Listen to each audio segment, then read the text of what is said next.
Hi, I'm Beverly and I'm one of the double basses in the BBC Symphony Orchestra. This is my double bass. You can't really miss it. People often say to me, why did you choose the bass? Isn't it really heavy? Isn't it really hard to carry around? Don't you wish you played the flute? And the answer is, no, I don't. I love playing a bass. It is obviously a little bit more difficult to carry around than a violin or a cello, but we manage. And we have soft cases that we put on, and often we can use wheels. We can put wheels on the cases to help us get about.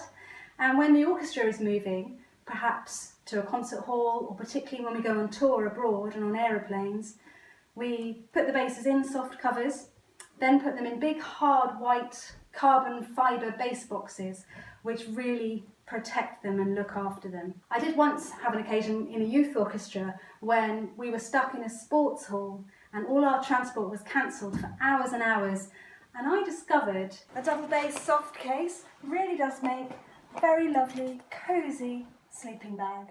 And then I was really glad I didn't play the flute. If you're thinking, well, there's no way I could play that, I'm not big enough, don't worry, because the old stereotype that you needed to be a big 6-foot guy with huge hands and long arms to play the bass, it's just not true.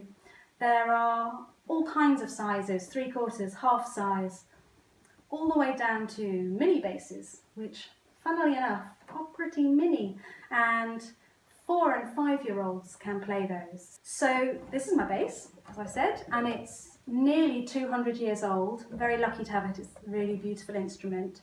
It's obviously made mainly of wood. I talked about the protective cases we have, and I think perhaps something people don't realise is that although these look big and heavy, and we sometimes joke and call them our wardrobes, they're actually quite fragile. Like most string instruments, the wood is really thin. It's only a few millimetres thick, and particularly on these side sections, which we call the ribs, the wood is very, very thin and then bent into this curved shape. So over the years, the wood ripples a little bit over the side, as you can see. The other thing that people often don't believe me about is that the bass moves, the wood moves, and when the sound is made, when we play a note,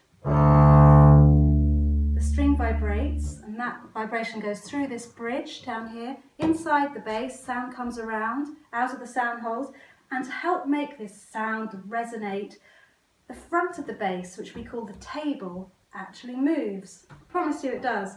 So if you put your hand on the front and play,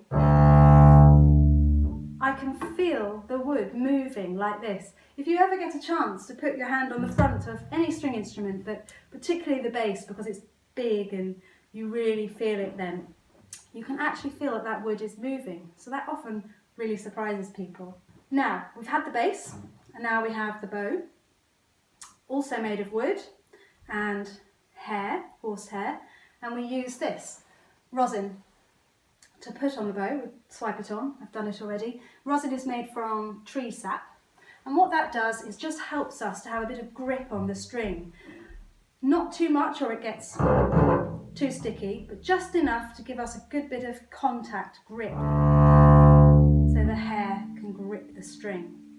I once had a child at a concert say to me, "Oh, you haven't cleaned your bass very well, it's really dusty on the front."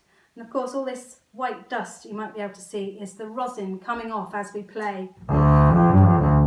And it just settles on the strings and on the front of the bass there, but I promise you we do clean it off most days. So, in the basses we are part of the string family, violins, violas, cellos and double basses. In the UK we tend to sit at the back of the strings behind the cellos, and in most symphony orchestras, certainly in the BBC, we have 8 double basses. We play with 8 for nearly all the pieces that we play. Sometimes for smaller pieces we might use fewer players, but most of the time we play with 8, which, as you can imagine, takes up a lot of room and makes a great sound. The basses also sometimes change our roles a little bit. Most of the time we're playing with the string section, and in a lot of classical music written in the classical period, we'll be playing almost exactly the same parts as the cellos. But as composition moved on through the Romantic period and right up to the present day, composers went away from that a bit, and so often the basses might play perhaps with the low brass and low woodwind, especially in dramatic passages. So we're not always playing with the string section, so we can change our roles a little bit within the orchestra. So, the strings. We have top string of G, then D, A, and then E. And if you play the violin or know anything about the violin, you might have spotted that that's the same 4 strings that the violin has, but the other way round. So on the violin it's the G that's the lowest and the E that's the highest. Now you might have noticed that I also have this extra bit at the top. It's called an extension. And that's because, although I have a bottom E string, a lot of music, right back from the Baroque and before, right up to composers nowadays who love writing lots of big low notes for the bass, they like to use lower notes than an E. And you can have a 5-string bass, which would have an extra string going down to a B, or most of us in this country have one of these, called an extension. And I can undo this clip, and then I get this extra long bit of string, and it gives me a C string, which sounds like this.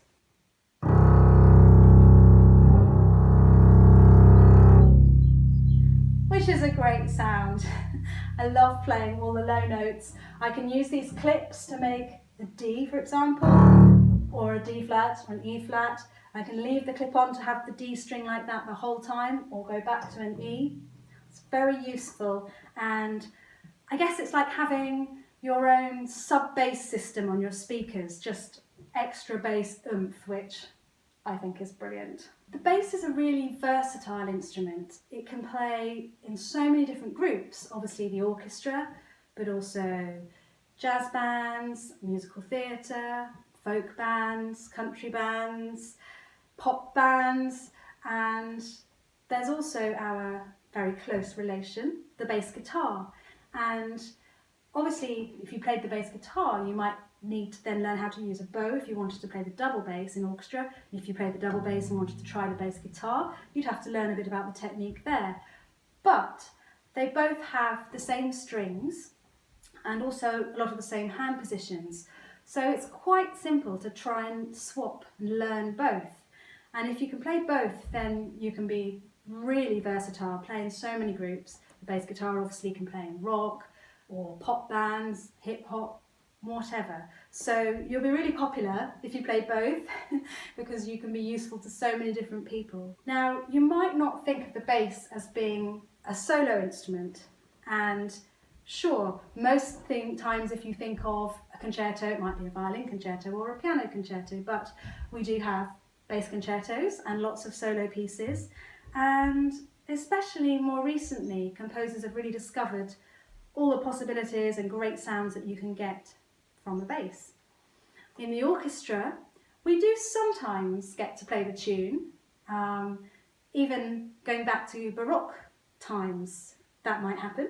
A good example is in Bach's Third Brandenburg Concerto, where we start out, unsurprisingly, playing the bass line.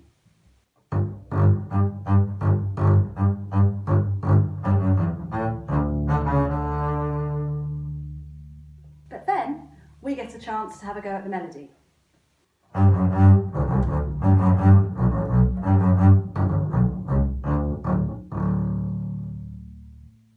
And I suppose probably the most famous bass solo in orchestral repertoire is from the Carnival of the Animals by Saint-Saëns.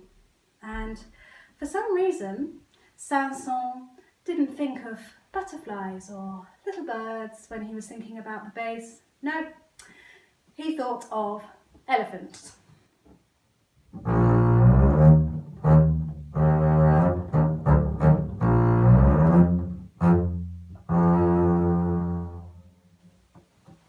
So we do sometimes get the melody, but of course most of the time we're playing the bass line.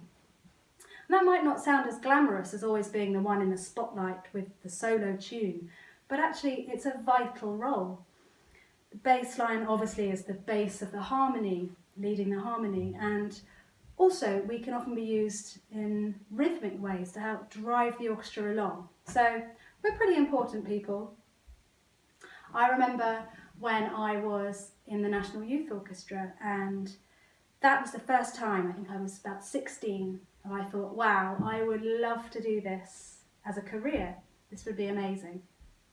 And we were working with Sir Colin Davis, great conductor, and he stopped the rehearsal one day and said, who do you think are the most important people or the most important person in the orchestra? And everyone was thinking, oh, the principal flute, principal clarinet, first violins were looking quite smug, thinking they always have the tune. And then he said, the most important people in the orchestra are the double basses. Yes. You can imagine the double basses loved him even more after that. But he said, because the bass part is the foundation of everything. And if you don't have good foundations, you can't build anything on it. And I think that's so true. If you have a badly written bass line or a badly played bass line, it doesn't really matter how good everything on top of it is, because it's always going to sound unstable, unsettled, and not good. So we do have a very important part to play. So how can we play the bass? What effects are there? Well, most of the time we're playing arco with the bow. It sounds just like this. But there's something we can often be asked to do called sul pont, which means on the bridge. I'm not sure if you can quite see, but what it means is, instead of playing here, I move the bow nearer and nearer the bridge, and it begins to sound scratchy and nasty, which composers often use for scary, nasty effects. And it can be really good actually if you do it quietly, and often with something called tremolo as well, which is when we move the bow very, very, very, very, very fast. Shimmer. If you do that very quietly near the bridge.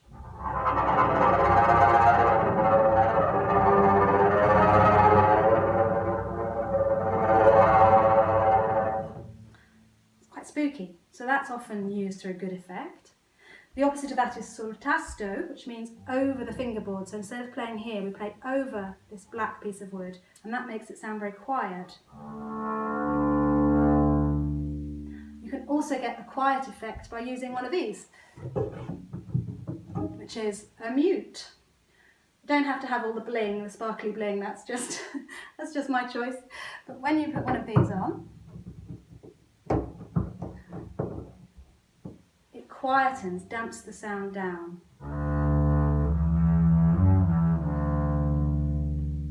And then the extreme of that is one of these, which is called a practice mute. And I think my neighbours are probably very glad that I have one of these, because this really clamps on. You can see there, it stops the bridge being able to vibrate, so the sound is less, and then it sounds like this.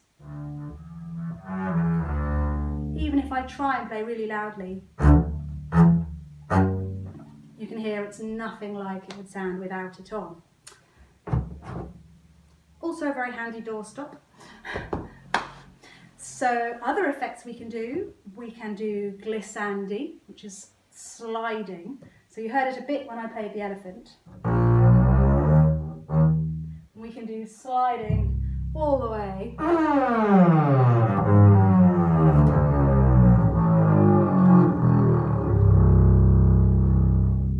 Which is quite fun. Also effects using something called harmonics. And harmonics are where instead of pressing the note all the way down on the string, pushing your finger down, you just lightly touch the string. And you can hear they're much floatier sound. And as well as very low notes, we can actually play quite high.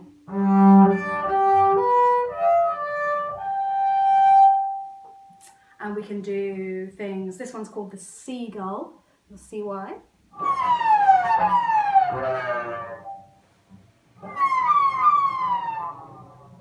Also quite good if you're trying to write something spacey or cosmic.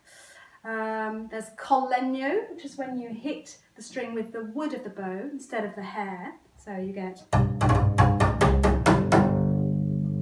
kind of a sound.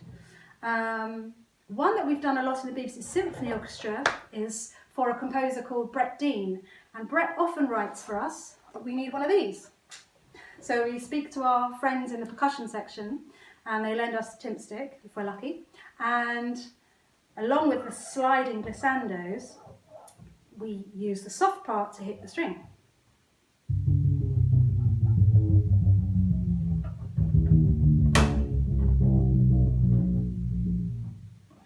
Which is quite a good effect as well. There are also things we can do without a bow or sticks, and that's just with our fingers, and that's called pizzicato or plucking. And this is an excerpt from Sibelius's Second Symphony, where all the double basses together quietly have to play this tune, pizzicato, plucked.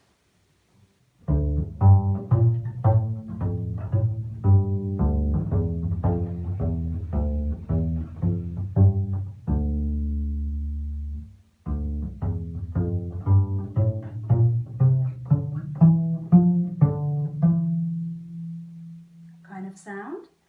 There's also a jazz style of pizzicato, which would be something a bit more like this, and instead of this sort of style you'd often use the side of your fingers and several fingers. And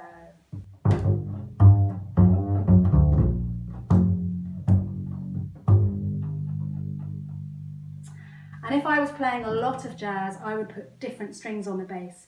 All different types of strings, and jazz players would use jazz strings, which tend to ring and let some of those nice slides sound better, whereas these strings work really well with the bow, so they're what I would use in symphony orchestra. There's also a type of pits named after the Hungarian composer Béla Bartók, called the Bartók pits, or snap pits, and don't get shocked here, but they're pretty loud and dramatic. You pick up the string with both fingers and you let it snap onto this fingerboard. It makes this kind of a sound. Wait for it. Pretty dramatic. You can imagine when the whole string section is doing that, particularly the basses, because we've got long strings, it makes more noise than the violins. It's pretty dramatic. And I quite like it if we're playing a new piece and so we don't know the piece, and perhaps some of my colleagues in the woodwind or the back of the violins are not playing at that moment or just relaxing in the rehearsal, and suddenly out of nowhere 8 bass players do this and they all jump. Very childish but quite funny. So there's all kinds of effects we can do, and often a good place for using some of these effects is in film music. I absolutely love playing film music. I've been really lucky to play on a lot of film soundtracks over the years. And why I love it so much is because it nearly always, the bass parts are brilliant. Really exciting. I suppose because there's so much drama, dramatic moments in a film, whether it's a battle of the orcs in Lord of the Rings, or a battle at Hogwarts, or Star Wars, big spaceship battle, whatever it is. Often the basses, along with perhaps our friends in the lower brass, have got really dramatic, exciting parts to play, so I always really enjoy it. And you can imagine some of those effects. So for example, that spooky sound on the bridge.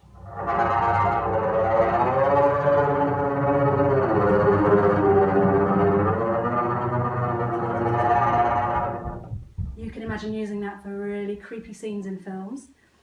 And something else, if you're going to think about writing bass lines, that would be a good thing for you to think about, is the use of rhythm, because the bass line is not just about the harmony and the notes, it's also about rhythm, and that can really affect the feel of the music and drive orchestras forward, feel dramatic, exciting, often in films. So if you imagine that we're going to set the scene for a big battle or something, let's just make something up. So something simple to start with, like this.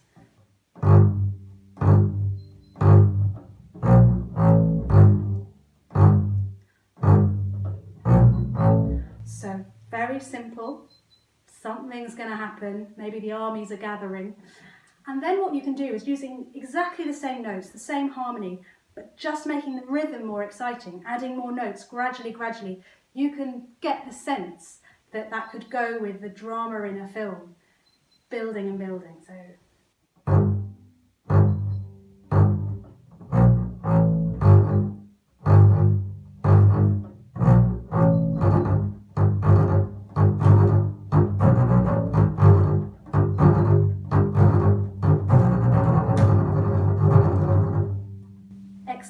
something like that. So think about that in your writing, that the bass is not just about the harmony, but it can really add some rhythmic drive and excitement to what you're writing.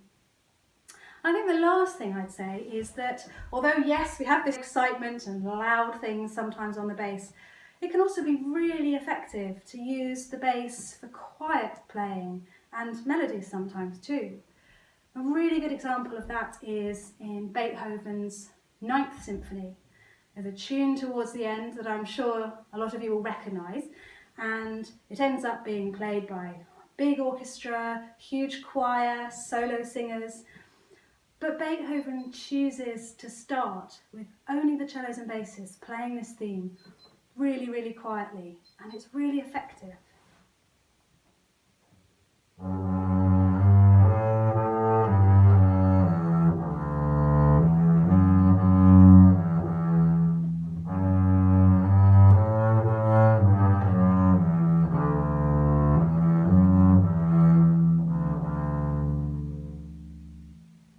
So maybe think of using the bass for some quiet passages as well. So that's just a little look at some of the things the bass can do, and whatever music you're into, whatever you like to listen to, whether it's country, folk, hip hop, grime, classical, opera, whatever, next time you're listening, just have a little ear out for the bass line and see what they're doing and how that affects the music. And if you're someone who's interested in writing some music, perhaps you already compose already, really think about what you're writing for the bass. Enjoy some of those effects, experiment, have fun with it. And I know I might be a little tiny bit biased, but the bass line's really important. It's the foundation of everything.